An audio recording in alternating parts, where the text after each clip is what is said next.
నేను కాసేపటి క్రితం ఒక వీడియో చూశాననమాట. అది వై. నరసింహారావు గారి వీడియో. ఆయనతో మనకి చాలా తక్కువ పరిచయం. అసలు ముఖ పరిచయం ఆయనకి మనం గుర్తుండి కూడా ఉండం గానీ, ఆయన తగిన శైలిలో ఆయన చక్కని భాషలో ఒక వీడియోలు చేసుకుంటూ ఉంటారు.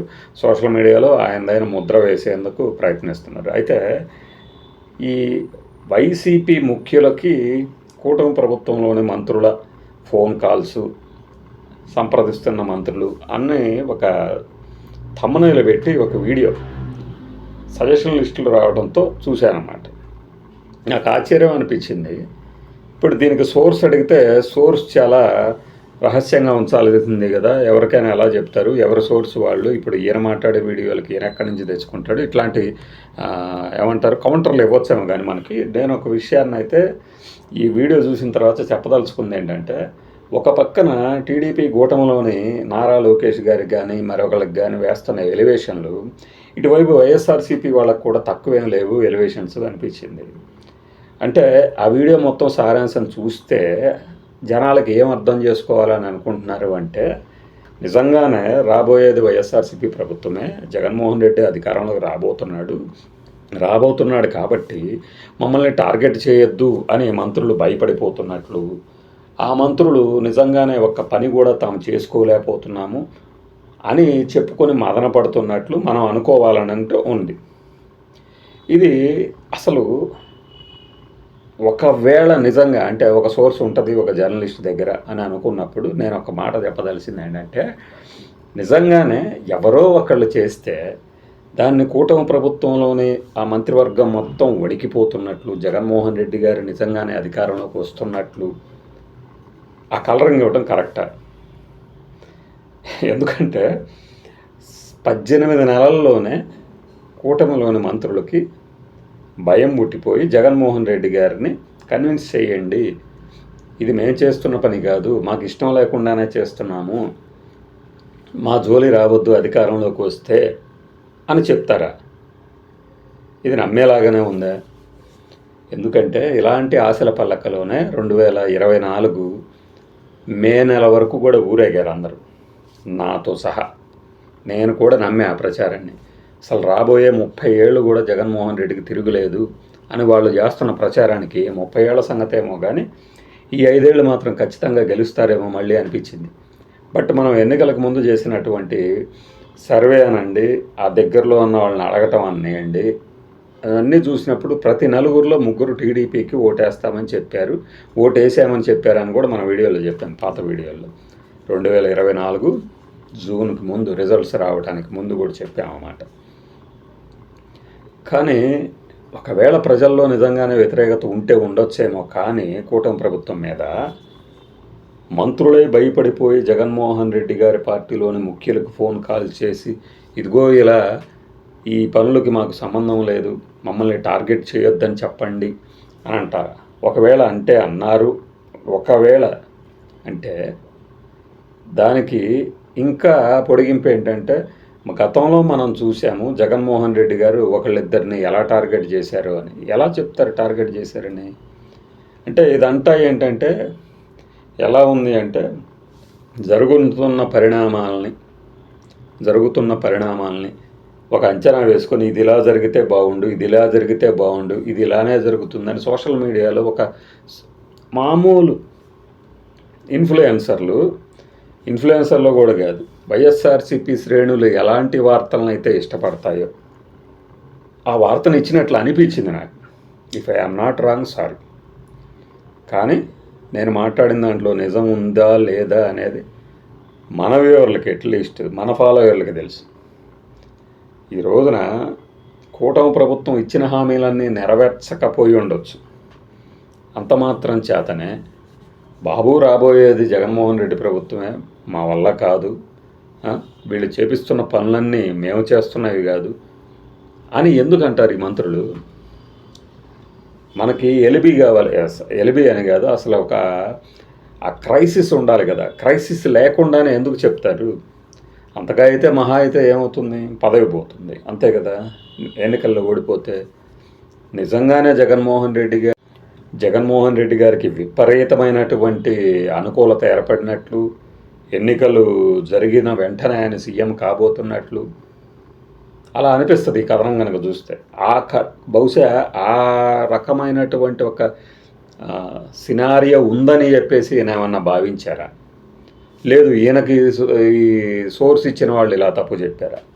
ఎందుకంటే గతంలో కూడా మనం రాజధాని 2వ దశ భూసేకరణ ఆగింది అంటే పవన్ కళ్యాణ్ వల్లనే ఆయన చక్రం తిప్పాడు అని ఆయన చెప్పినప్పుడు మనం ఒక వీడియో చేసాం. చాలామందికి మన వాళ్ళకు గుర్తుండి ఉంటుంది, అంత సీన్ లేదు అక్కడ అని చెప్పేసి. ఎట్టి పరిస్థితుల్లో ఆగస్టు తర్వాత నోటిఫికేషన్ వస్తుంది అని. లేట్ అయింది, నవంబర్లో వచ్చింది, ఆగిందే. మరి ఏమైంది పవన్ కళ్యాణ్ గారి అభ్యంతరం అంటే హేతుబద్ధంగా ఆలోచించినప్పుడు నేను అప్పుడు వేసిన అంచనా అనమాట ఇది. మన అన్ని అంచనాలు కరెక్ట్ కాకపోవచ్చు, అన్నీ తప్పు కాకపోవచ్చు, కానీ మనం ఎందుకు ఈ అంచనా వేసామనే దానికి ఎప్పటికీ కట్టుబడి ఉండొచ్చు. జిఎస్టీ తగ్గించకుండానే ఎవరికి లాభం కలగకుండానే లాభం వచ్చేసింది అని అన్నప్పుడు, అలానే బీహార్లో వరుసగా ఉన్నది అదే ప్రభుత్వం కదా, మళ్ళీ ఎన్డీఏని ఎందుకు గెలిపించాలి అనే ఒక రీజను. ఇలాంటి కొన్ని రీజన్ల ఆధారంగా బీహార్లో ఎన్డీఏ ఓడిపోతుంది, కూటమి ప్రభుత్వం అంటే కాంగ్రెస్ అలయన్స్ గెలుస్తుంది అని నా అంచనా అని చెప్పాను. అది ఫెయిల్ అయింది, ఫైన్. కానీ ఇప్పటికీ కూడా ఆ జిఎస్టీ లాభం ఎవరికీ లేదు.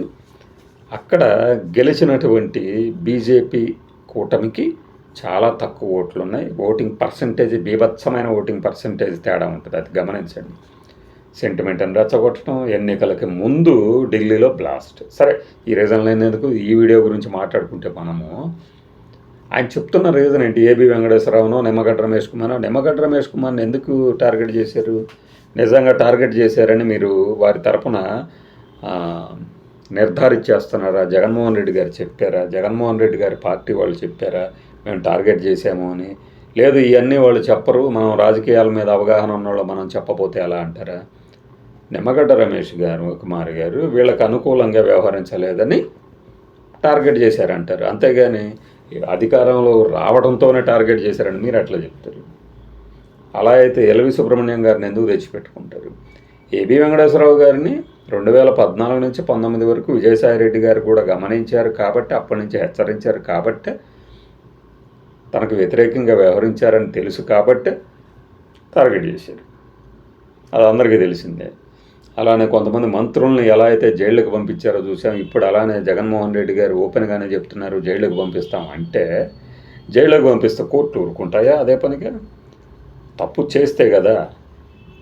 పోనీ అంటే ఈ తప్పు మేము చేస్తున్నాము, ఇవన్నీ మేము తప్పులే చేస్తున్నాము, బట్ అనివార్యమైన తప్పులు, అందుకని మీరు మమ్మల్ని కాపాడాలి అని చెప్తారా? అదే కదా ఈ వార్త సారాంశం. అంటే తద్వారా ఏమని కలరింగిద్దాం అనుకున్నాం మనము? సో కూటమి ప్రభుత్వంలో వాళ్ళు కొన్ని తప్పులు చేస్తున్నారు, ఆ తప్పులు చేయటం వాళ్ళకే ఇష్టం లేదు, పైన ఉన్న పెద్దలా చేయిస్తున్నారు. This is the thing we want to spread in the at least in YSRCP community, అంతే కదా.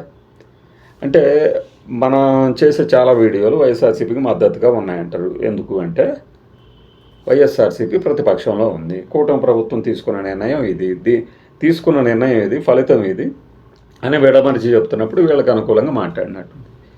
కానీ మరి ఇలాంటి వీడియోలను చూసినప్పుడు ఏమనిపిస్తుంది మనకి? Hello who is mister Lokesh, in what capacity he is asking అన్నప్పుడు ఎలా ఎంజాయ్ చేశామో, ఇప్పుడు కూడా హలో మీకు సోర్స్ ఎవరు ఇచ్చారు, అసలు ఏంటి సోర్సు, ఎందుకు అంతగా భయపడిపోతున్నారు వాళ్ళు, అంతగా వీళ్ళు ఎవరిని టార్గెట్ చేశారు అని అడగాలిగా. ఎందుకు టార్గెట్ చేస్తారు? అంతకుముందు మనం టార్గెట్ చేస్తేనే కదా ఇప్పుడు వాళ్ళు చేస్తుంది.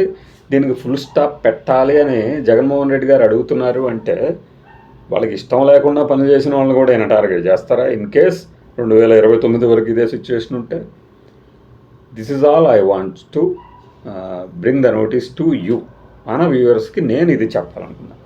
అంతేగాని ఆయన వైఎన్ఆర్ గారి మీద మనకి ఎట్లాంటి ద్వేషము లేదు, ఇంకొకటి లేదు. ఆయన మంచి జర్నలిస్ట్, అందులో సందేహమే లేదు. కానీ ఈ వీడియో మీద అంటే హేతుబద్ధత లోపించిందేమో అనిపించింది. ఏమో, నిజంగానే ఆయన దగ్గర సోర్స్, కానీ సోర్స్ ఉన్నా ఇంత ఓపెన్గా అందరికీ తెలిసేటట్లు, అంటే ఈ జర్నలిస్టులు ఒకళ్ళకి తెలిస్తే అందరికీ తెలిసినట్లే కదా, తెలిసేటట్లు కూటమిలోనే పెద్దలకి ఆగ్రహం కలిగిస్తుందని తెలియదా? ఇలా మనం జగన్మోహన్ రెడ్డి పార్టీలోని ముఖ్యులకి మనం ఇలా రాయబారాలు పంపిస్తున్నాము, సంధి సంకేతాలు ఇస్తున్నాము అంటే వాళ్ళ పదవులు ఉండవు కదా. ఇది లాజిక్ కదా. అంటే నాకు అనిపిస్తుంది ఏంటంటే ఎవరి గేమ్ వాళ్ళు ఆడుతున్నారు అని. సోషల్ మీడియాలో ఆడే గేమ్స్తోనే గనక అధికారం మార్పిళ్ళు, అధికారం చేపట్టడాలు జరిగేటట్లయితే బయట జనంలోకి వెళ్ళే ప్రచారం లేదు. సోషల్ మీడియాలో జరిగే కాలక్షేప ప్రచారంతోనే కనుక అయ్యేటట్టయితే జగన్మోహన్ రెడ్డి గారు 30 ఏళ్ళు కాదు 100 ఏళ్ళు ఉండేవాళ్ళు, ఆయన బతుకుంటే 100 ఏళ్ళ దాకా. ఇది నా అభిప్రాయం మాత్రమే. మీకు నచ్చొచ్చు, నచ్చకపోవచ్చు, వాదనకు మాత్రం దిగవద్దు.